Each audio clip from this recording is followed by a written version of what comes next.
everyone, and welcome to another episode of In the Reading Corner.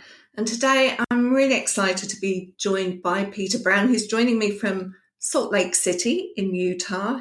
Our listeners will know Peter's work very well. Mr. Tiger Goes Wild is a huge favourite in UK classrooms, as is My Teacher is a Monster. And of course, the Wild Robot books. So to date, we've had two, The Wild Robot and The Wild Robot Escapes. And these have created a huge fan base for Roz the Robot, who holds a special place in our hearts.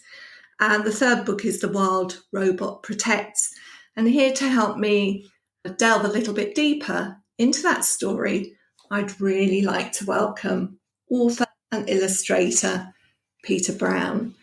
Before we get on to the most recent book, I'd just like to set it up a little bit by talking about the Wild Robot herself. And the thing that you've done with these stories is that you have juxtaposed what we don't normally expect to see side by side, nature alongside technology.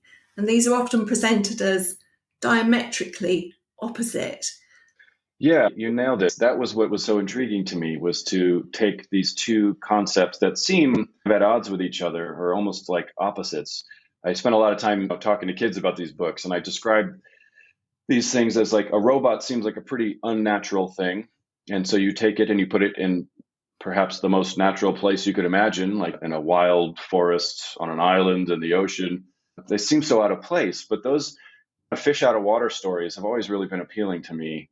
And this one was especially interesting because it allowed me to explore so many of my favorite subjects: technology, science. I'm really fascinated by animals and by wildlife and by the wilderness and by the idea of wildness, both in characters and in ourselves. I think a lot of times we forget that human beings are technically animals, and we have some animal instincts in there at certain times. They show themselves, and little kids especially, I feel like, can really relate to animals because they're crawling and squawking and climbing on things. And so this story really was just a dream come true for me because I got to combine all of my favorite subjects and explore them in really interesting ways and find obvious differences, but also some pretty surprising similarities between technology and the natural world. There's so much in what you've said that I want to come back to and dig a little deeper. But the first one is about humans and wildness, because I think some of the most exhilarating experiences that we have as human beings are when we allow ourselves to go a little bit wild.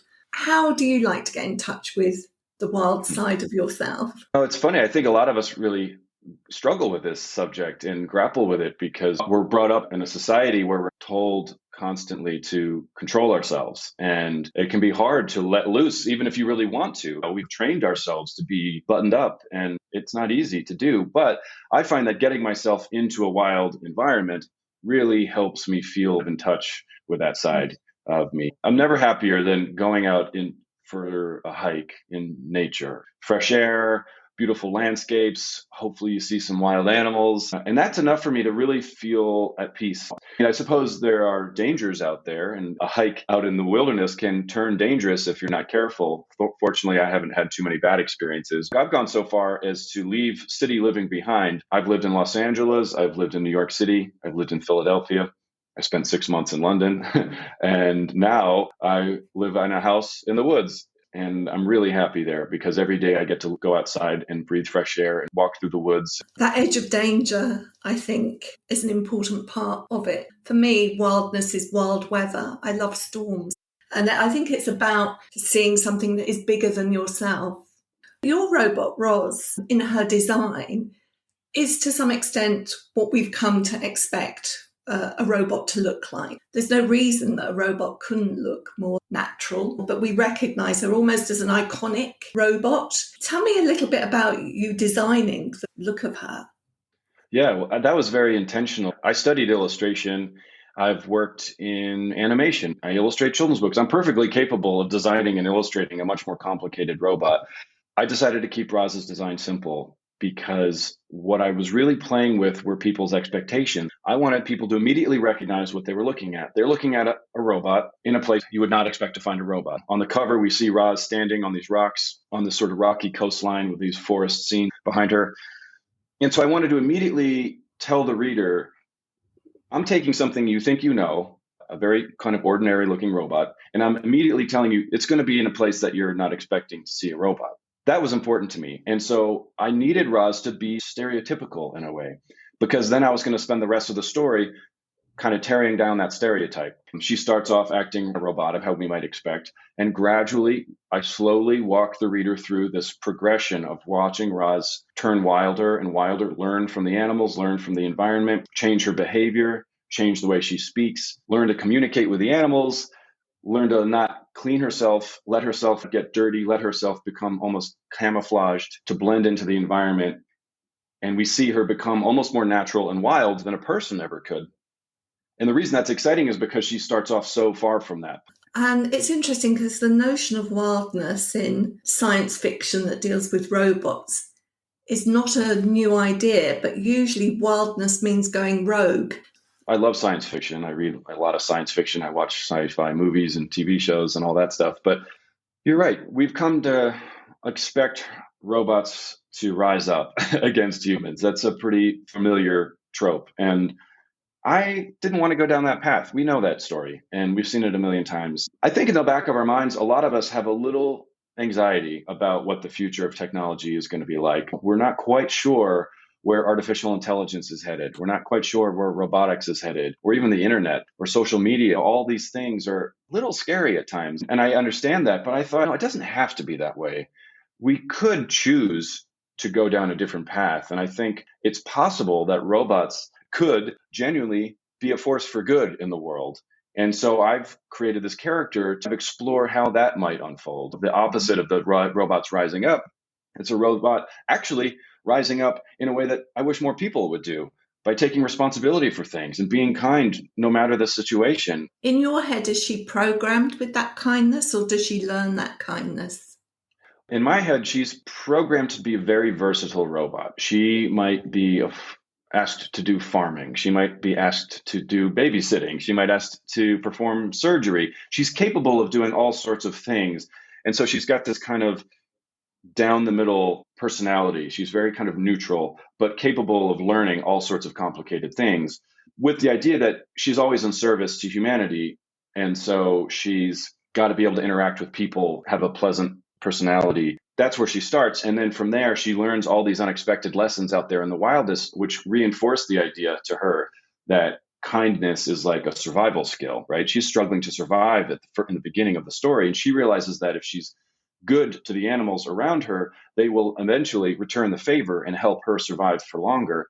Not only is kindness its own reward, but it's also a survival strategy. I'm interested because one of the things that people say is the difference between artificial intelligence and humans is that humans and animals have the capacity for emotion, but Roz isn't emotionless.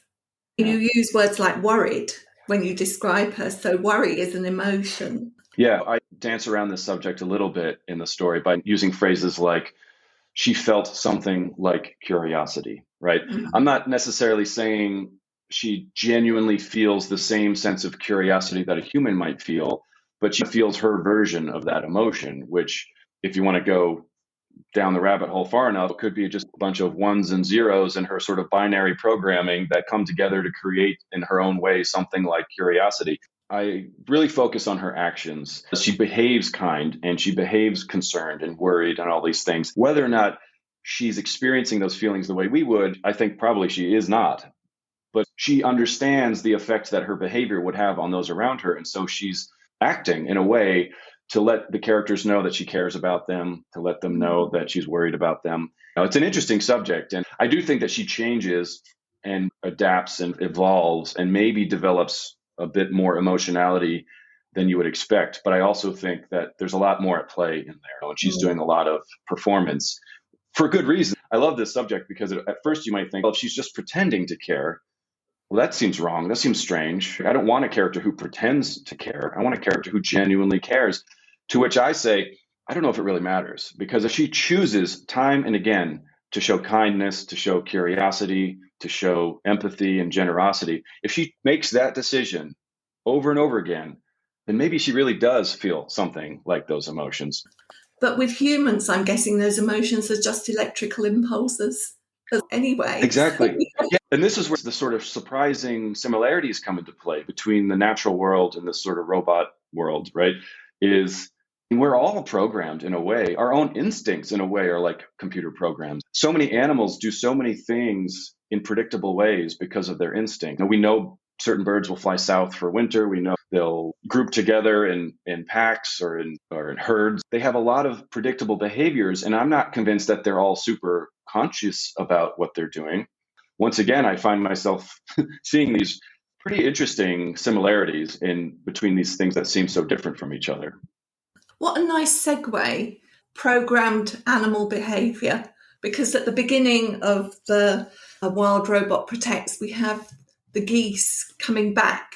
It's a fantastic example of what must be programmed Yeah. behaviour and how they manage to go back to their homes. And for one thing, I love to hear the sound of geese flying. Yeah. It's so magical. I live in a state called Maine, which is in the northeasternmost state in the United States, about near Canada. And we get a ton of migratory birds, including a lot of geese in the fall and spring. And it is really wonderful to just hear them coming and going and flying over and looking up the window and seeing them flying by. I knew I would enjoy it, but the satisfaction that I feel from hearing and seeing birds passing by and wondering about the kinds of adventures that they've had and wondering what they've seen on their journeys. And it's really been a really delightful part of our new lifestyle up there in the woods. Anyway, we've got to tell people about The Wild Robot Protects. So perhaps just start us off in your words to explain basic outline of the story without giving too much of it away. Yeah, so the first book, The Wild Robot, was about Roz, the robot, kind of making herself a home in this wilderness on this island. The second book, The Wild Robot Escapes, is about Roz trying to find her way back to her home after she's been taken away for reasons I won't get into at the end of the first book. And this third book is about Roz trying to protect her home. I started realizing just how much home was an important concept to all of these stories. I wanted to imagine Roz feeling a sense of protectiveness over this place, but protect it from what? I started thinking about the kinds of dangers that would maybe come to an island. I started thinking about different kinds of pollution. A lot of trash finds its way into or rubbish, as you might say, finds its way into the ocean. And oftentimes it'll gather together in these giant clusters and clumps of trash floating in the ocean. I thought about stuff like oil spills. Big tanker ships sometimes have accidents and oil spills, and it can travel for miles and do a lot of damage on coastlines. And there's even more naturally occurring dangers that could possibly come to an island. There's a thing called like a red tide, which is algae that can grow and be really toxic and really spread far and wide and do a lot of damage. And so I invented this mysterious form of pollution, which the animals in the story call the poison tide. So the story is about this poison tide flowing through the ocean, coming to the island, flowing past the island and surrounding the island, and really doing a ton of damage around the coastline and the interior as well. One of the big parts of the story that I wanted to emphasize was just how connected everything is. Just because there's problems in the ocean doesn't mean those problems aren't going to show themselves on land or even in the sky. And so Roz was watching as her home island is gradually deteriorating. And so she takes it upon herself to figure out how to solve this problem. And she goes on this long journey to the far north into what is basically the Arctic Ocean, to the source of the poison tide, in an effort to figure out what it is, what's causing it, and how to stop it. And along the way, she has this incredible journey where she meets all sorts of interesting animals that you would find in the north, animals like puffins, like walruses. She encounters a really interesting octopus. A friend of mine who's actually a science journalist read this book, and she described it as a hero's journey for a female robot. The fact that it is this mysterious poison tide, and the fact that she's searching for the ancient shark, and we know that Greenland sharks, for instance, they have incredible long lifespans. Yep. So you've got this kind of almost mythic sense, going searching for the ancient wisdom that can help to put this right. Well, you're right about the Greenland shark. I was thinking about the different kinds of animals that Roz might encounter. I was aware a few years ago, there was a news story that came out about how some scientists discovered a Greenland shark that they estimated to be about 500 years old. And I started thinking, imagine what that shark has seen. Imagine the changes it's experienced from the ocean temperature rising to the ice caps melting, there being less ice under which it can hide and swim and hunt. Just imagine the kinds of ships it's seen, the evolution of shipping industry from old wooden sailboats to modern day submarines. A 500-year-old shark would have witnessed a really incredible slice of human technological history. And so that character became really important to the story for all those interesting reasons. But I also like the idea that because the shark was so old, she would have a sort of a mythical reputation, and animals have heard of her throughout the North, throughout the ocean, maybe across the whole world.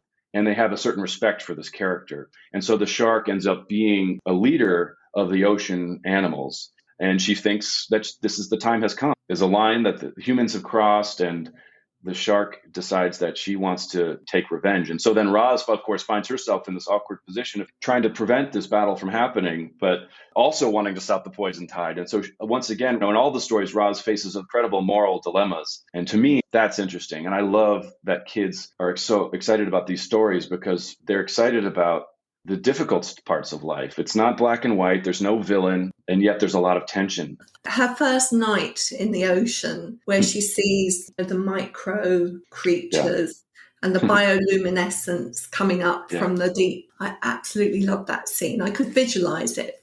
Yeah. So there's a term for that. There's this vertical migration. We're familiar with migrating animals like geese and maybe different kinds of deer, elk in Africa. Wildebeest go on these great migrations. But the greatest migrations of all actually turn out to be in the ocean. And they oftentimes involve the smallest animals imaginable, these bioluminescent little creatures. Every night they rise to the surface, and every day they sink back into the depths.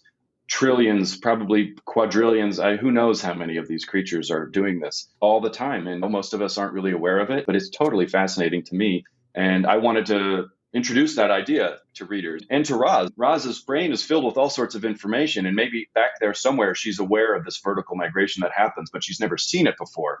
And so it's exhilarating for her as well to see this phenomenon with her own two eyes.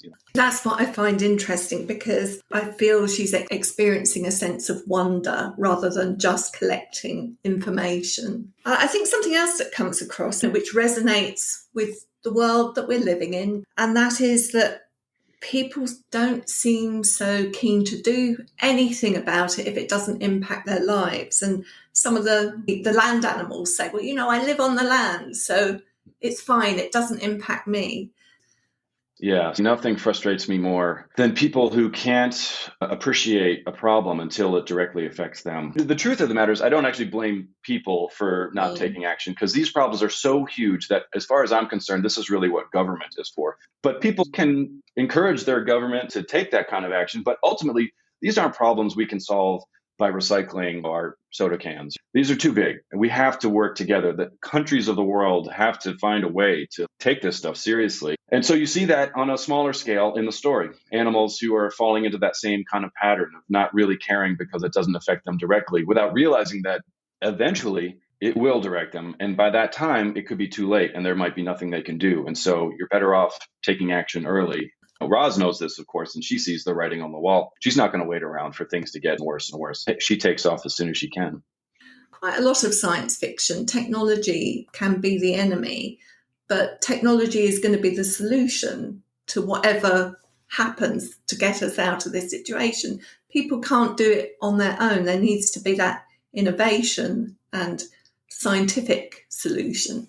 Well, yeah, and I'm trying to create a world in these stories where technology is really just carrying out the wishes of the humans in control of that technology. The robots can be used for good. Roz is a robot, and she's obviously doing all sorts of good things out there. And there's no reason all the other robots couldn't do the same. They're following orders. Ultimately, the responsibility falls on humanity to make the decisions of how they want to use their technology. And oftentimes, in these stories anyway, humanity, like in the real world, is a little distracted by all the other things in their lives, and they're not focused on the things that Roz is focused on. And it takes this robot, this wild robot, to bring things to their attention, at which point, maybe, hopefully, they take these issues more seriously and then direct their robots to do the right thing. Without saying too much about the ending, at one point she calls the humans robotic.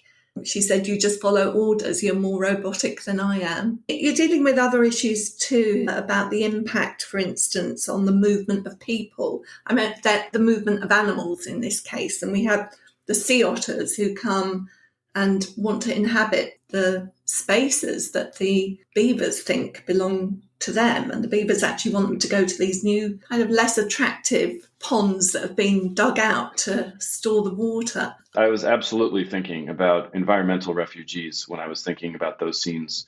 And it's only going to get worse in reality. As the climate crisis worsens, more people are going to be displaced, and you're going to have more of these culture clashes where folks from one area move someplace else out of desperation.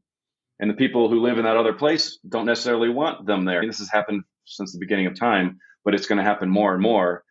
And we better be ready because it's nobody's fault. Certainly not the people being displaced. It's not their fault. And yet they're going to be really facing some unpleasant circumstances. It's all based in real life.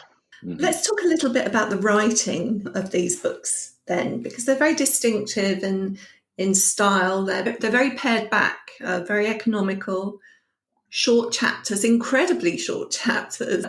Was this about making the story accessible? I love this question. It's actually a combination of things. Before I wrote the first Wild Robot novel, I had written and illustrated quite a few picture books. And so I was comfortable with the picture book text. Picture book texts are a couple hundred words. And that was comfortable for me. And then I started working on this novel, this big story. And I was really scared because I had never done anything like it before. And I had this idea about this wild robot that I was really excited about. I was nervous that I was going to let down the story by not being able to write it well enough. And so I decided to really make things simple. I decided I'm not going to try to be poetic. I'm not going to try to be flowery with my language. I'm going to write really directly, get to the point, and move on. And so part of that was short chapters. Each chapter was about the size of a text for a picture book. I can write a picture book text. So suddenly I'm not quite as intimidated because I've done this before. So I start writing these short chapters, and that really worked for me creatively, but it also helped me to focus my energy because every chapter had a purpose. Now, before I started writing, I had an outline of all these little moments that needed to happen in my story. And each of those moments I turned into its own chapter. So the first book has 80 chapters because my outline had 80 plot points on it. And that helped me organize my thoughts, helped me get to the point, helped me keep the pacing nice and crisp because I'm not getting bogged down in unnecessary details and all that.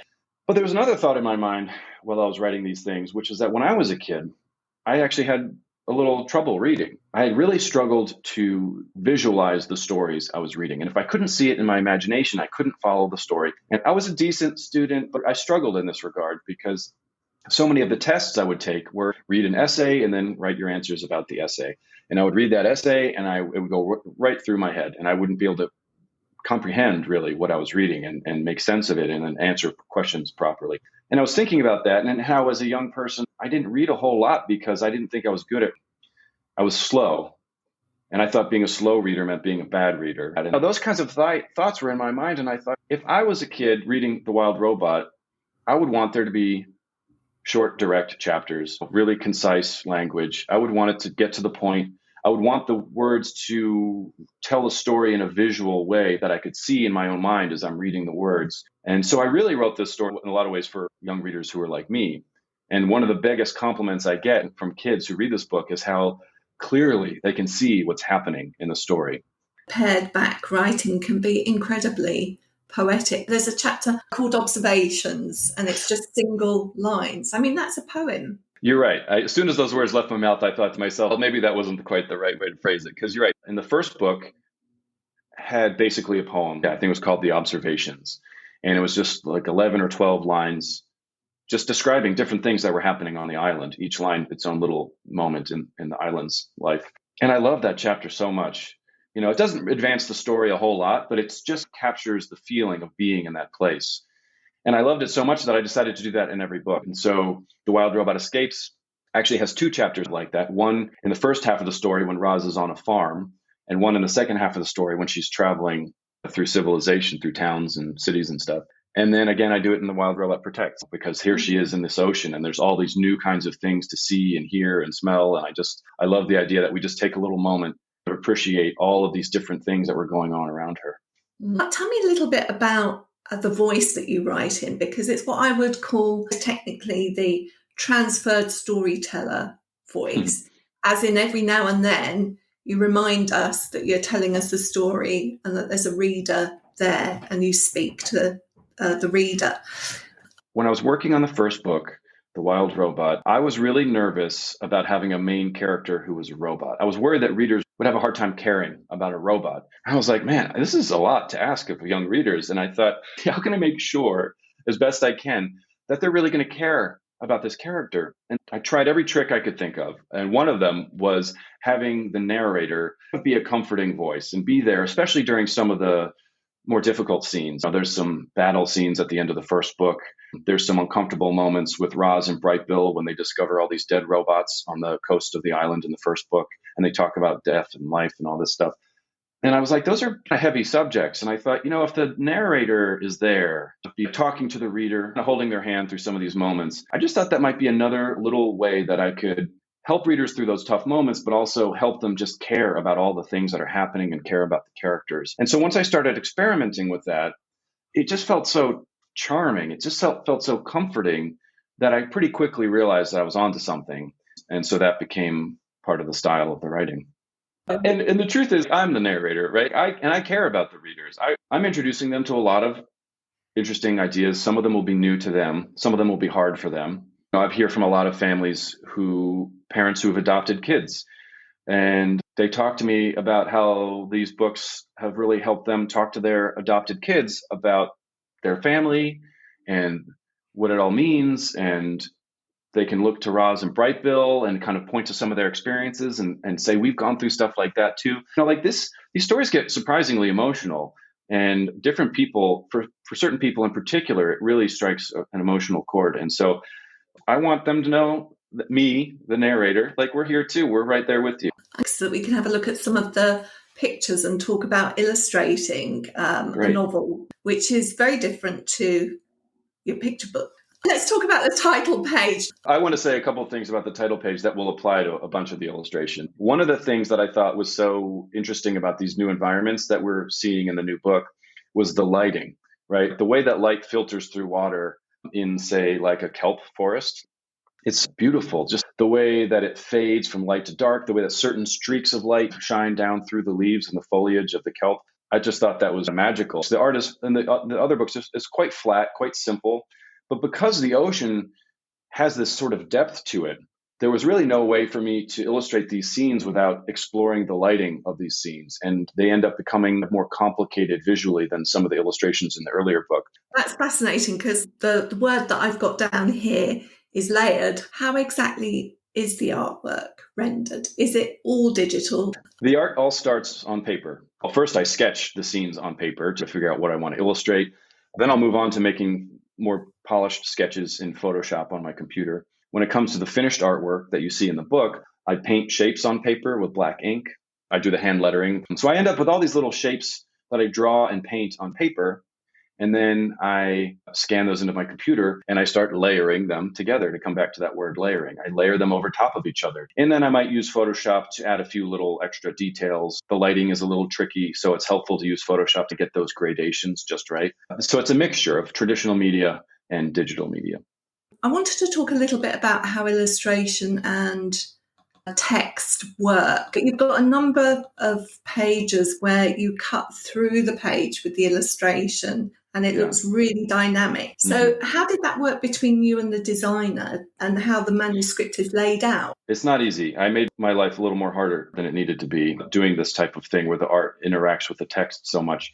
There's this rule I didn't know about until I started working on The Wild Robot, which is that the last page of any chapter in the book has to have at least 5 lines of text on it. So think about that. That means if I have a chapter that ends with a page where there's only 3 lines of text, I have to either get rid of 3 lines of text to get rid of that little section, or add 2 lines of text to get to that 5 lines of text that is required for the last page of the chapter. So that's a challenge in itself. Add on top of that illustrations like this that go through the text and force the text to do all sorts of funny things. That ends up making all sorts of more awkward situations at the end of the chapter. And I'll tell you, it's been such a pain. But as my editor says, it's worth the effort because the effect is really satisfying. To have the art play with the text like this is really fun and interesting. I love the use of a diagonal in a book like this because it's dynamic. In this scene in particular, yeah, because these giant schools of fish, they seem to all be communicating in some way, turning and twisting at the same time. And I wanted to try to capture a little bit of that sense of these fish are really almost like a single organism winding through the water. The little vignette, sometimes they don't get the attention as much when people are talking about and critiquing a book, but they're so important. I think there's one of the jellyfish, which is just amazing. Yeah, I love nature. The truth is, after what we call high school, when I was applying to colleges, universities, my plan was to go to a college to study art, but I didn't know if I was good enough to get into a decent art college. And so my backup plan was actually to study zoology. I grew up watching David Attenborough, like most people, and I just was so in love with those documentaries. So when I have opportunities like this to illustrate an animal, maybe one that kids aren't as familiar with, especially. And it's not perfectly anatomically correct, but I want to really capture the feeling of that animal, the sort of sense of the tentacles and of the kind of the lighting, because the light filters through jellyfish in really interesting ways. And so I wanted to at least attempt to capture what those creatures look like. Just take a look at the double page spread that is a single illustration here and the effect that has when you turn the page. There's a lot of space. We've got a very tiny thing down here in the bottom. Interesting how that affects the pacing of a story. I come from that background of making picture books and thinking about compositions. And this is not a picture book. This novel really has to work on its own. People need to be able to read the text and get everything they need from the text alone. But if you pick up the book and you're going to see these illustrations, I want those illustrations to add to the experience. And so in this case, I was really trying to give a sense of scale. Roz is this, she's not a huge robot. She's probably about the size of a person, but here she is on the seafloor somewhere in the ocean. And I just wanted to give a little hint of the sense of scale, right? There's this big ocean, and suddenly this robot who's taken up so much space in our minds suddenly she looks awfully tiny. At this moment, Roz feels alone. It was a dark, mysterious place. And so I wanted to capture that sense of mystery, that sense of openness and darkness, but then she's got this shaft of light beaming out from her headlights, and it's just boom, here's Roz. She's here. She's ready. She's on the march.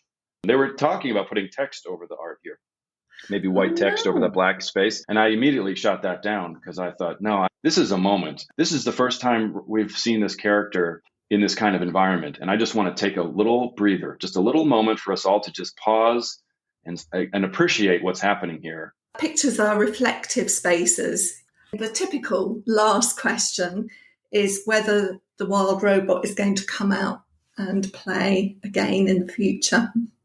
I have some ideas. This series is different than other series. Some series, the whole big overarching story is figured out ahead of time. And for me, I'm writing these as more episodes.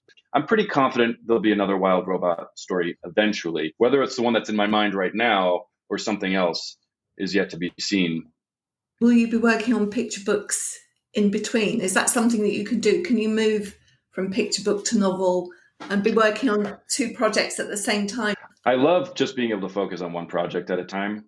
And usually there's a good chunk in the middle of a project where I'm just focused on that one particular book. But at the beginning of the project or the end of the project, I'm usually transitioning. As one is winding down, I'm gearing up for the next one. Right now I'm working on a picture book. And it's actually a wild robot picture book, to be honest with you, because I love this world so much and all the interior illustrations are black and white that I thought it might be nice to just let myself have some fun with full color, richly illustrated scenes. Kind of a retelling of the first book. We'll get a kind of a different glimpse into Roz's life and some of the other characters. And I really just wanted to show Roz in this wild environment, slowly adapting and changing and the seasons and all the migrating animals, but it's full color. And so I think that'll probably be my next book that comes out. And then after that, who knows? Thank you so much for joining me this afternoon in the Reading Corner. It's been great to talk to you, Peter. This has been fun. Thank you.